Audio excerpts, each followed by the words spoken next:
بتبدأ الحكاية مع طالب ذكي جدا اسمه كريس، كان بيقدم امتحان في جامعة علشان يتقبل فيها مع ان سنه صغير، وده علشان كريس عبقري جدا جدا. واخته الكبيرة ميتشل كانت قاعدة بره القاعة بتراقب اخوها وهو بيحل الامتحان، وكانت مبسوطة بيه جدا. على كل حال اخوها بيخلص الامتحان واللي بينجح فيه بجدارة، وبيخرج بعد كده بيتكلم مع اخته ميشيل. طبعا هي كانت فخورة بيه، اما هو فكان بيغلس عليها زي اي اخ اصيل، وكان بيقول لها انا هدخل الجامعة قبلك. بس لما بيتكلم بجد بيقول لها ان هو مش جاهز للكلام ده كله. فميشيل في اللحظة دي بتدعمه نفسيا علشان ياخد الثقة في نفسه، ده لانها نفسها تشوفه احسن واحد في الدنيا، ناقص تقول اخويا قرة عيني. وكريس بيقول لها بعد كده كلام علم كتير جدا مفاده، يعني لو اتنين حضنوا بعض هما الاتنين كل واحد بيسيب على التاني جزيئات من جسمه، ده معناه ان هما الاتنين لسه حاضنين بعض، او بمعنى اخر لسه لامسين بعض. بنروح بعد كده لواحد اسمه ايسن سكايت، ده سيادتك صاحب شركة تكنولوجيا كبيرة جدا، وبيكره حاجة اسمها روبوتات لانه مش بيثق فيهم نهائيا، وده علشان هي مش بشر، فبالتالي مش هتعرف مصلحة البشر اكتر من البشر، وعلشان كده ايسن بيكرههم. وبيتضح ان في روبوتات كتيرة جدا بتخدم البشرية في العالم ده، كانت بتتصنع من سنة 1940. طبعا كان الهدف من استخدامها انها تساعد البشرية في الاعمال الشاقة ولساعات طويلة كمان من غير ما تشتكي زي ما البشر بتشتكي. فده خلى اعتماد البشرية على الروبوتات كبير جدا على مدار السنين اللي فاتت. ولكن فجأة كده الروبوتات دي اتمردت، ما بقاش عاجبها الشغل، مش عاوزة تشتغل ساعات طويلة زي البني ادمين بالظبط. كمان بقى شوف ازاي يعني الروبوتات بتقول لك ان هي عاوزة ايه، حقوق ليها زي البني ادمين. فطبعا البشرية رفضوا الكلام ده وقالوا للروبوتات انتوا شوية روبوتات، شوية حديد مصدي، هتقارنوا نفسكم بينا ولا ايه؟ ده اللي خلى الروبوتات اتضايقت جدا، فدخلت في حرب مع البشرية. وكان رئيس او الكبير يعني رابطة الروبوتات ده واحد اسمه بينت، ده اللي كان بيتكلم بلسانهم، وهو اللي قاد الثورة بتاعت الروبوتات ضد البشرية. فالبشرية والروبوتات دخلوا في حرب كبيرة ضد بعض وانتهت بفوز البشرية، وده طبعا كان بمساعدة ايسن صاحب شركة التكنولوجيا الكبيرة اللي بيكره الروبوتات. تخيل عمل ايه بقى سيادتك، صنع روبوتات علشان يحارب بيها الروبوتات. شفت بقى الازدواجية؟ بس الروبوتات دي يعني بيقول لك انها من غير مخ ومش بتشتغل غير لما الانسان بيتحكم فيها عن بعد، غير كده فهي حتة حديدة. على كل حال الروبوتات اللي اخترعها ايسن دي ساعدتهم في الفوز بالحرب ضد الروبوتات، واخدوا بقى الروبوتات اللي لسه عايشة واللي منهم القائد اللي اسمه بينت، وعزلوهم في مكان كده وسط الصحراء وحبسوهم فيه. وده طبعا كان بشروط ومعاهدة بين الروبوتات والبشرية علشان البشرية تسيب الروبوتات دول عايشين. وقتها بقى ايسن الساحة كلها بتخلى ليه، بينزل بقى روبوتات جديدة من صنع شركته هو في السوق. بنسيب بقى ايسن والحرب دي وبنروح بعد كده لسنة 1994. بنلاقي البنت دي اللي اسمها ميشيل محبوسة في بيت وفي جهاز جي بي اس في رجلها، وده علشان يتعرف مكانها فين في اي مكان تروحه. ميشيل كانت بتحاول تتخلص من الجهاز ده لكن ما كانتش عارفة، وكانت عايشة مع اب متبنيها كده وبيعاملها معاملة وحشة. ده غير كمان انه كان بيستغلها ماديا. وبنلاحظ ان اخوها كريس مش موجود معاها، راح فين بقى وايه الحكاية هنعرف كمان شوية. على كل حال ميشيل بتخرج وتروح المدرسة، وهناك في المدرسة بنلاقي كل الطلاب بيستعينوا بالروبوتات بتاعت ايسن في الدراسة بتاعتهم، ما عدا ميشيل بترفض موضوع الروبوت ده لانها مش واثقة فيه ومش بتحبه ولا بتحب ايسن. الاخصائية الاجتماعية بتكلمها وبتحاول انها تقنعها انها تستخدم الروبوت، برضه ميشيل بترفض. فالاخصائية بتقول لها في الوقت ده اتمنى ان الحادثة اللي انت تعرضت لها دي ما تاثرش عليكي نفسيا ولا تاثر على دراستك. وهنا بقى بندرك ان ميشيل اتعرضت لحادثة كبيرة هي واسرتها، وللاسف كلهم ماتوا بما فيهم اخوها كريس. وده طبعا كان مأثر في ميشيل جامد جدا لانها كانت مرتبطة زي ما قلنا جدا باخوها كريس. على كل حال ميشيل بتخلص اليوم ده وترجع البيت في اخر اليوم، بتلاقي الراجل متبنيها ده نايم وبيشحن الروبوت بتاعه، فبتطلع هي كمان بتدخل اوضتها وبتنام.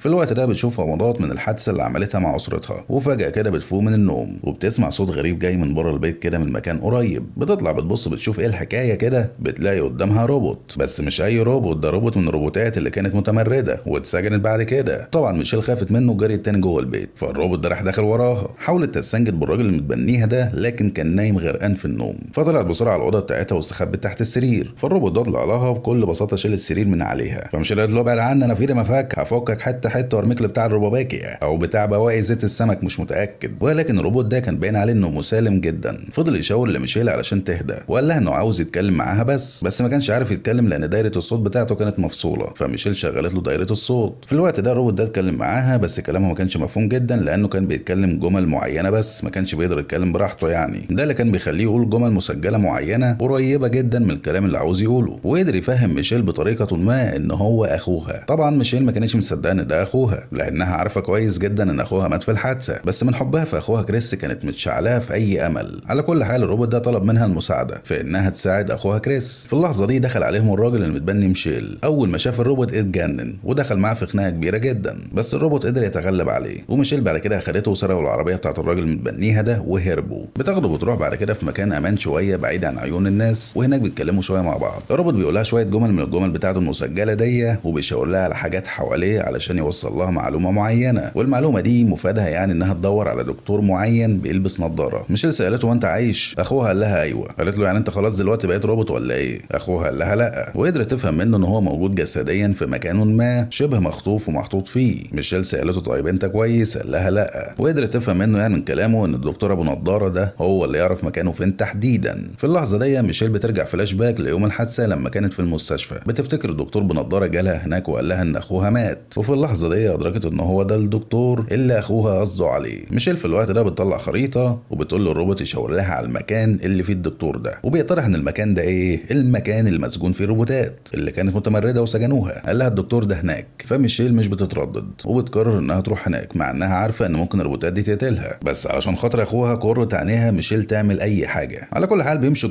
كتير جدا علشان يوصلوا للمكان ده، وفي مكان ما كده كان في واحد قاعد في الشارع بيستخدم روبوت من روبوتات ايسن. كريس شاور لميشيل على الروبوت ده وقال لها انه خطر جدا. في الوقت ده كان في عربيه نقل معديه في الشارع، فميشيل بسرعه سحبت الروبوت ده وجريت قبل ما سواق الشاحنه ده يشوفهم ويبلغ عنهم. على كل حال بيراقبوا صاحب الشاحنه ده واللي بيطرح انه بيعمل اعمال غير شرعيه، الا وهي بيع بضاعه مهربه. بيقابل شخص عن طريق الروبوت بتاعه وبيبيع له مسدس، فالشخص ده اللي بعت الروبوت بتاعه كان عاوز ياخد المسدس وما يحاسبوش وكان عاوز يقتله. ده اللي خلى سواق الشاحنه ده يستعين بالروبوت كان موجود عنده جوه الكونتينر. بكل بساطه صعق الروبوت التاني ده بوظه في الحال وانقذ صديقه ده اللي اسمه كيتس. في نفس الوقت ده ميشيل كانت بتراقبهم وبتتفاجئ ان الشخص ده اللي اسمه كيتس هو كمان معاه روبوت. على كل حال كيتس هو الروبوت اللي معاه ده بيشيل الروبوت التاني اللي بوظوه علشان يخفوه عن الانظار. فميشيل في اللحظه دي بتستغل ان كيتس مش واخد باله هو الروبوت اللي معاه، فبتستخبى جوه الكونتينر هي والروبوت اللي معاها. على الجانب التاني الراجل اللي متبني ميشيل بيعمل بلاغ بالسرقه بتاعت عربيته وفي نفس الوقت على الروبوت اللي جاله في البيت. فبيجي راجل كمل كده اسمه الجزار، ده سيادتك قناص الروبوتات،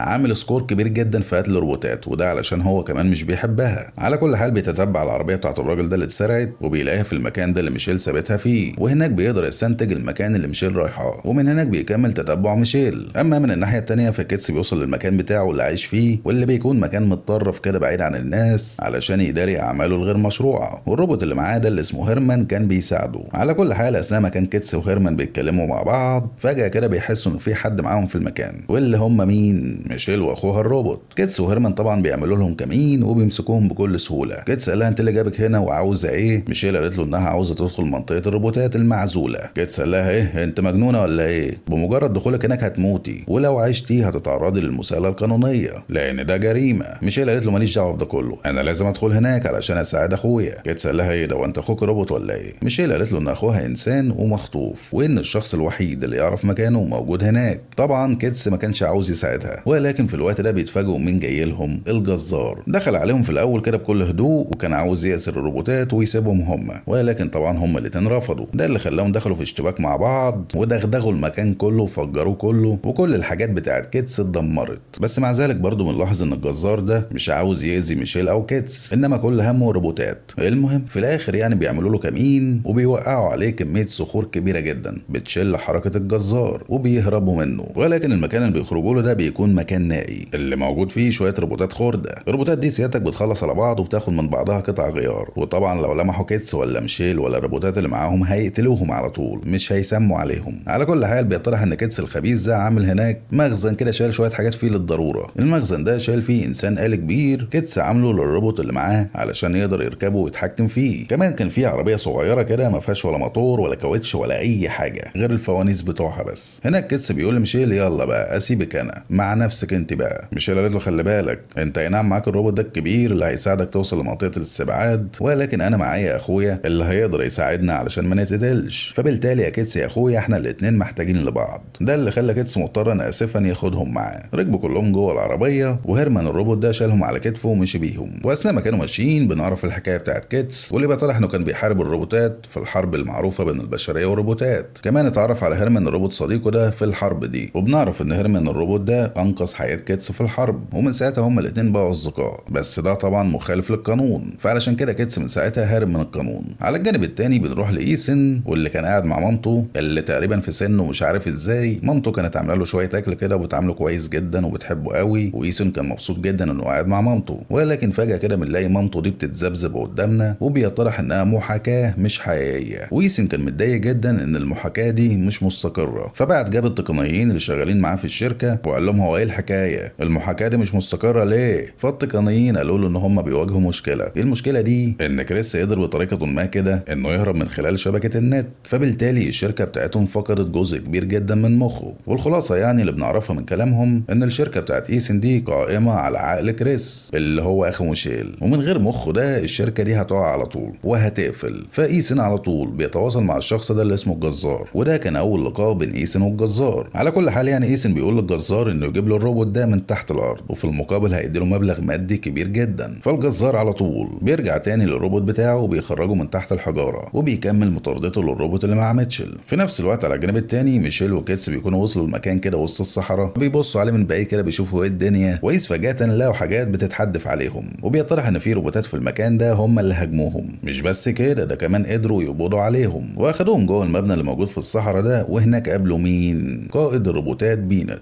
بينت ده عامل زي الرجل العجوز ده اللي عنده حكمة الدنيا كلها. اتكلموا مع بعض وميشيل سألته على الدكتور ابو نضارة واللي اسمه دكتور امهرست. بينت قال لها الدكتور ده مش هنا، انا طردته من هنا علشان المعاهدة، لان البشرية لو عرفت ان في بشر عندنا هنا على طول هيلغوا المعاهدة وهيقتلونا، وانا ما عنديش استعداد ان انا جازف بحياة الروبوتات اللي معايا. ميشيل سألته الدكتور ده فين، وقال لها انه ما يعرفش هو فين دلوقتي بالظبط. كمان قال لها ان هو يعني جدعانة منه هيسيبهم عنده لغاية بكرة. كيتس بيكلم ميشيل بعد كده بيقول لها خلي بالك الرحلة دي مليانة مخاطر، فايه رايك لو تطلع من دماغك الموضوع ده وكفايه لحد كده ربنا سترها معانا. ميشيل قالت له انا هعمل اي حاجه علشان انقذ اخويا، وانت فاكر ان انا ممكن اسيب اخويا في محنه زي دي وما ساعدهوش؟ لا طبعا. وبتروح بعد كده بتقعد في مكان لوحدها، وهناك بتفتكر الذكريات ليها هي وكريس. كانوا بيتفرجوا على كرتون مع بعض وبيتكلموا مع بعض، وكريس كان بيقول لها ان اصدقائه في الجامعه بيغلسوا عليه ومخنوقين منه علشان هو عبقري اكتر منهم وبيعاملوه وحش جدا. فميشيل برضو كعادتها كانت بتدعمه نفسيا وكانت بتحاول تفرحه وتضحكه علشان يعني تخرجه من الحاله دي. ومحبه اخته ليه ودعمها المتواصل هو اللي كان مخلي كريس مكمل. في الوقت ده الروبوت بتاع كريس بيجي لميشيل بيلاقيها قاعده بتعيط، فبيطبطب عليها وبيشغلها نفس الكرتون اللي كانوا بيتفرجوا عليه في ذكريات ميشيل. فميشيل في الوقت ده بتضحك في عز ما كانت بتبكي وكانت بتسترجع ذكرياتها. كمان كل الروبوتات اللي في المكان جم واتفرجوا معاهم على الكرتون، ومن وسطهم بينت كان باصص على ميشيل متاثر بيها جدا. على كل حال ميشيل وكيتس بيروحوا اوضه كده علشان يباتوا فيها، وهناك بتجيلهم روبوت بتوجه كلامها لميشيل وبتقول لها ان الدكتور ده قبل ما يمشي ساب لميشيل رساله معاها لانه كان عارف انها جايه. الرساله دي فيها العنوان بتاعه. في نفس ذات الوقت ده بيجي لهم بينت وبيقول لهم ان هو قرر انه يساعدهم، وده علشان شاف في ميشيل المشاعر الانسانيه والطيبه بجد على عكس بشر تانية كتير. وتاني يوم بياخدهم بنفسه في العربيه بتاعته علشان يوصلهم للمكان الموجود في الدكتور. ومين في الوقت ده كان بيراقبهم من بعيد؟ الجزار. ولكن مش بيجي جنبهم، بيسيبهم يمشوا. على كل حال بيوصلوا للمكان الموجود في الدكتور، بينزلوا يتمشوا فيه، بيبصوا يمين شمال كده مش بيلاقوا فيه اي حاجه تدل ان هو في حياه. ولكن وإذ فجاه كده مجموعه روبوتات بتهجم عليهم وكانوا بيحاولوا يقتلوهم كلهم. فجريوا منهم وراحوا ناحيه مبنى منور كده، الوحيد المنور وسط الابنيه، وهناك الروبوتات دي زنقتهم. لكن وإذ فجاه كده بتجيلهم مساعده من حواليهم. فالروبوتات دي اللي كانت عاوزه تقتلهم بتخاف وبتجري. اما ميشيل وكيتس واللي معاهم فبيتسحبوا لتحت. وبيطرح مين اللي ساعدهم ده؟ الدكتور امهرست. هناك بيحكي لهم الحكايه وبيعرفوا منه ايه اللي حصل بالظبط. الدكتور بيقول لميشيل ان اخوها ما ماتش في الحادثه، وقال لها ان هو قال لها كده بناء على رغبه إيسن اللي بيطرح ان هو اللي اخد كريس عنده في الشركه علشان يستخدم عقله ويستفيد من عبقريته. بمعنى اخر إيسن خاطف كريس ومفيش حد يعرف الموضوع ده. كمان الدكتور قال لها ان كل الروبوتات بتاعت الشركه بتاعت إيسن والشركه نفسها قائمه على عقل كريس، يعني الشركه من غير كريس ملهاش لازمه. وبيطرح ان الدكتور ده ناقل كل وعيه ومخه جوه كمبيوتر علشان يعني لو حصلت له اي حاجه الكمبيوتر ده يحل محله. وبعدها قال لهم انه ما كانش راضي عن اللي بيعمله إيسن، ولما خالف إيسن رفضه. فالدكتور ده قبل ما يمشي من الشركه فتح باب لكريس عن طريق النت علشان يقدر يهرب بوعيه من خلاله، وده اللي عمله كريس وقدر يوصل لاخته عن طريق الروبوت ده علشان تساعده. وفي هذه اللحظه مين بيجي لهم؟ الجزار. قدر يعرف المكان اللي هم مستخبيين فيه وهجم عليهم كلهم. في نفس الوقت ده كلم إيسن وقال له ينزلوا على مكانهم. بينت بيتصدى للجزار وبيشتبك معاه، اما ايسن فعلى طول بيبعت قوات علشان يسترجعوا الروبوت اللي فيه الوعي بتاع كريس، وبتدور خناقه كبيره جدا. وسط الخناقه دي الجزار بيشيل الطاقيه بتاعت بينت، فالدكتور بيجي وبيتصدى له وبيسال الجزار لو هو على استعداد انه يقتل بني ادمين. الجزار قال له لا طبعا، انا هنا علشان اقتل الروبوتات بس. فالدكتور في اللحظه دي بيقرر انه ما يشتبكش مع الجزار، لكن في الوقت ده بيجي ايسن وبيقتل الدكتور عن طريق روبوت من الروبوتات بتاعته. والتصرف ده من ايسن ما عجبش الجزار خالص. على الجانب التاني برضه بيجي روبوت من روبوتات ايسن بيخطف الروبوت اللي فيه الوعي بتاع كريس، ولما ميشيل حاولت انها تمسكه كانوا هيقتلوها. في اللحظه دي تدخل الجزار وقتل الروبوت اللي كان هيقتلها وسابهم بعد كده ومشي. بيرجعوا تاني للمكان الموجود فيه الروبوتات المعزوله. هناك بيتفاجئوا ان ايسن بعت قوات وحرق المكان كله وقتل معظم الروبوتات الموجوده هناك. ده خلى بينت زعل جدا.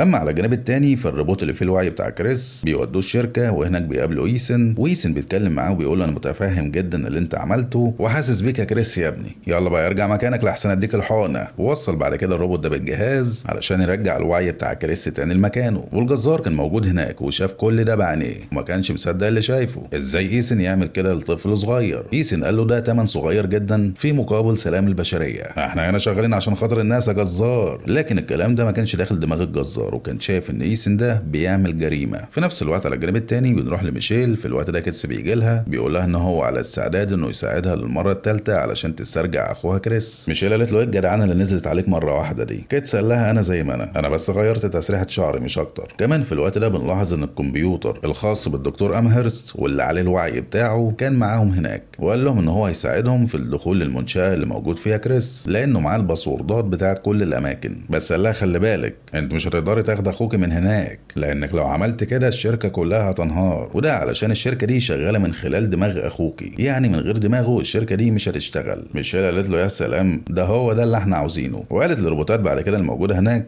انها عاوزه ترجع تاني زي زمان، تعيش هي وروبوتات في سلام، او بمعنى اصح يعني البشريه وروبوتات يعيشوا في سلام. وده كمان اللي الروبوتات كانت عاوزاه. فكلهم قرروا يتحدوا ويهجموا على الشركه، منها يدمروها ومنها كمان يحرروا كريس. وبينت لما لقى ان كل الروبوتات موافق على كلام ميشيل هو كمان وافق وقال لهم ثواني بس هجيب الطاقيه للسجن بتاعتي وهطلع معاكم على طول. وعلى طول بيروحوا لمقر الشركه بتاعت ايسن، وايس فجاه بيهجموا على الشركه بدون اي مقدمات. الروبوت اللي اسمه هيرمان ده اللي هو صديق كيتس بيدخل جوه انسان آلي كبير جدا وبيفضل يحد في العربيات اللي موجوده عند الشركه على الشركه. فايسن بيوصل له بلاغ باللي حصل، بيقول لهم على طول ينزلوا بالروبوتات بتاعتهم يدافعوا عن الشركه. فالروبوتات كلها اللي في الشركه بتطلع بره الشركه علشان تدافع عن الشركه، وبتدور حرب بين الروبوتات بتاعت ايسن والروبوتات التانيه المتمرده. والجزار كان موجود هناك بيراقب ده كله. في نفس الوقت ده ميشيل والكمبيوتر بتاع الدكتور بيستغلوا ان الشركه خاليه من الروبوتات وبيدخلوا الشركه. اما بره الشركه فالحرب بين الروبوتات كانت محتدمه، كانت مدعكه. ولما ايسن شاف ان الروبوتات المتمرده هي اللي مسيطره في الحرب قرر انه يتدخل بنفسه، وراح مطلع لهم حته روبوت كبير قوي كده كان شايله الوقت عوزه. كمان الجزار نزل علشان يشتبك مع الروبوتات المتمرده. فالكمبيوتر ده بتاع الدكتور وميشيل استغلوا ان مفيش اي حد مع كريس، فعلى طول دخلوا علشان يحرروه. في الوقت ده ايسن بيطلع الروبوت الكبير وبيشتبك مع الروبوتات المتمرده وبيقتل منهم نسبه كبيره جدا. اما الجزار فبيروح يشتبك مع بينت، بس قبل ما يقتل بينت بيساله انت ليه جيت هنا تاني مع انك اساسا عارف انك انت خسران. بينت قال له علشان حريتي وحريه الروبوتات التانيه. فالجزار قال له لو انت اتقتلت مش هتبقى عايش اساسا علشان تشوف غيرك واخد حريته. بينت قال له لو عشت وانا مش واخد حريتي يبقى انا كده برضه مش عايش اساسا. ده اللي خلى الجزار يعيد نظر تاني في الموضوع وقرر انه ما يقتلش بينت. كمان قرر انه ينسحب من المعركه دي لانه شاف ان ايسن اكتر شرا من الروبوتات. في نفس الوقت من الناحيه التانيه ميشيل بتدخل في محاكاه علشان تقدر تتواصل مع الوعي بتاع اخوها. بتقدر تدخل جوه عقل اخوها وبتتكلم معاه. طبعا اخوها بيبقى وحشها جدا، وميشيل بتقول له انها جايه له علشان تحرره. اخوها قال لها للاسف مش هينفع. ميشيل قالت له ليه؟ اخوها قال لها لان هو والسيستم بتاع الشركه حاجه واحده، لو السيستم ده وقف هو هيموت. وقال لها ان هو ده الحل الوحيد، انها توقف وسائل الاعاشه بتاعته، من ناحيه علشان يدمر الشركه ومن الناحيه التانيه علشان هو يستريح. طبعا ميشيل كانت رافضه الفكره دي لانها طبعا عاوزه اخوها يعيش، ولكن كريس قدر ان هو يقنعها علشان الشركه دي لازم تتدمر. ودعها بعد كده الوداع الاخير. في نفس الوقت ده بيجي لايسن خبر بان ميشيل اخترقت المختبر بتاعه، فبسرعه قام علشان يجري يروح عليها لقى بينت في وشه. في نفس الوقت برضه في الاشتباكات بتاعت الروبوتات اللي بره الروبوت اللي اسمه هيرمان صديق كيتس بيتصاب اصابه مميته، وكيتس بيحزن عليه لان هو ده صديقه الوحيد وبيقول ان هو بيحبه جدا لانه ملوش اصدقاء غيره وهو المنقذ بتاعه والكلام ده كله. اما ميشيل على الجانب التاني فبتروح على غرفه الاعاشه اللي فيها جسم اخوها وبتوقفها، وكانت البنت عماله بتبكي وهي بتعمل كده. في نفس الوقت ده كريس اللي في المحاكاه بيغمض عينه. كمان برضو كل الروبوتات بتاعت الشركه بتاعت ايسن بتقف مره واحده، وده علشان كريس مات. كريس بقى فضل يصرخ زي لعبه كده ويقول احنا فوزنا انتصرنا خسئت يا ايسن. وبيتفاجئ في اللحظه دي ان الروبوت بتاعه لسه عايش. اتاري في روبوت صغير جوه الروبوت بتاعه. طبعا كريس كان طاير من الفرحه، صديقه الوحيد لسه عايش. اما على الجانب التاني فبينت مش بيرضى يقتل ايسن وبيسيبه يعيش. برضه في نفس الوقت كيتس بيروح لميشيل وبيعرف اللي هي عملته وكان مستغرب جدا. بعدها بقى الاخبار كلها بتنتشر وكل الناس بتعرف الجرائم اللي عملها ايسن، فبيتقبض عليه وبيتسجن. وبعدها بكام يوم ميشيل بتطلع في فيديو بتقول فيه ان المنتجات بتاعت ايسن دي كانت مخليه البشريه بعيد عن بعض، لانهم كلهم كانوا داخلين بوعيهم في الروبوتات بتاعته، فبالتالي ما كانوش بيتحركوا، ما كانوش بيتكلموا مع بعض ولا بيحضنوا بعض ولا بيسلموا على بعض ولا الكلام ده كله، وبطلوا يعملوا تصرفات البشر العاديه. وقالت لهم قوموا يا انت وهو يا احضنوا بعض علشان جزيئاتكم تفضل على بعض، وبكده تفضلوا مع بعض للابد. والخطاب بتاعها عامه يعني كان مؤثر جدا، كل الناس اتاثرت بيه حتى الروبوتات. وفي النهايه بنروح للروبوت اللي كان فيه الوعي بتاع كريس، بنلاقيه مرمي وسط الخرده. ولكن المفاجاه بقى ان الروبوت ده لسه فيه الوعي بتاع كريس، بمعنى اخر كريس لسه عايش. ولغايه هنا الحكايه بتنتهي. يا ريت بقى تدوس على اللايك، تعمل كومنت وشير علشان الفيديو يوصل للناس اكتر. ولو انت اول مره تسمعني فاشترك في القناه وفعل الجرس علشان تجيلك اشعارات بكل الفيديوهات الجديده. مستنيكم ان شاء الله الفيديو اللي جاي. سامي زازا.